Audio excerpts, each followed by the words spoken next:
la création de l'homme, qui amène le monde et l'univers à sa perfection, en utilisant le minéral, végétal, animal et l'homme pour faire régner Akadosh Baruch Hu dans l'univers. La Mishnah dit dans Sanhedrin, à la fin du 4e chapitre, Lama nivra Adam Yechidi.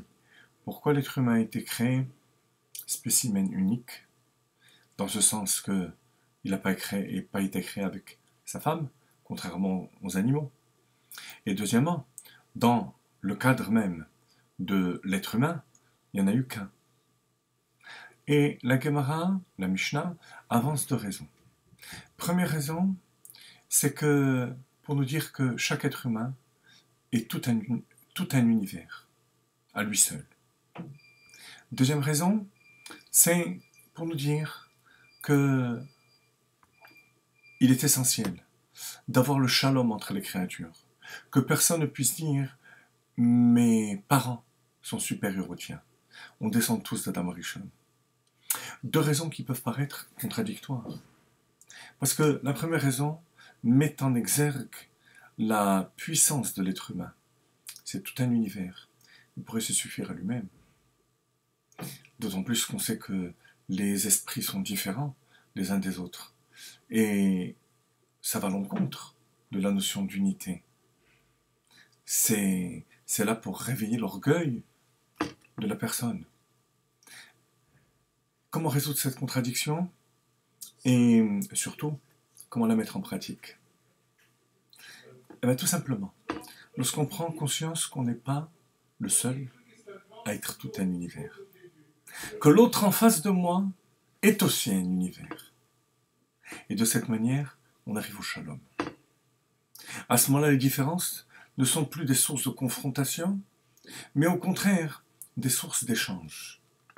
Comme le Midrash Shmuel dit dans le 5e chapitre de Pirkei Avot, Mishnah 17, que toute la force de Beth Hillel, de profondeur de raisonnement, ils l'ont acquise grâce à Beth Shammai. C'est ce qui a permis d'aiguiser leur esprit et la profondeur de leur esprit.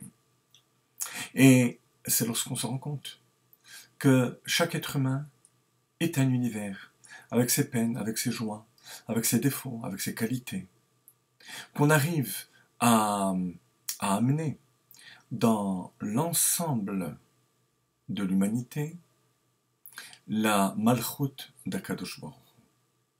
C'est bien notre rôle, c'est ce qu'Adam Arishon a fait la première fois lorsqu'il a été créé, au 6e jour de la création. Hachem alach geut lavesh. Il a amené l'annulation de toutes les créatures à Akadosh Baruch Hu. Comment est-ce qu'il a pu amener cette annulation? En prenant conscience que lui-même, mais aussi chaque élément de la création est un univers qui a ses richesses et qu'on doit utiliser pour faire régner Akadosh Baruch Hu. Voilà, chers amis, la avoda de Rosh Hashanah.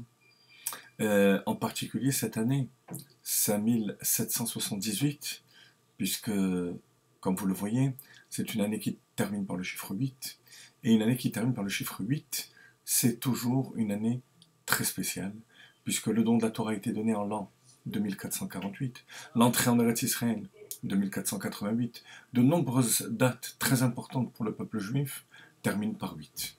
Yehi Ratzon, que Dieu fasse que cette année soit une Shana Tova U'Mtuka pour chacun d'entre nous au sein de tout le clan d'Israël. Shana Tova.